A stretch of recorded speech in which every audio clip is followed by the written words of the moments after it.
Prince Mohammed bin Salman Al Saud, the future king of Saudi Arabia, was born in the lap of luxury to billionaire royal parents.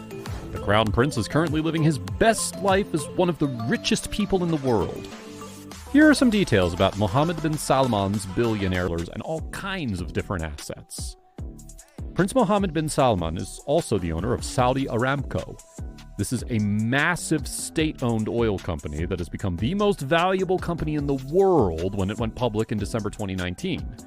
This state-owned oil giant reached a record-high valuation of $2 trillion after going public in December 2019, which makes it the most valuable company in the world.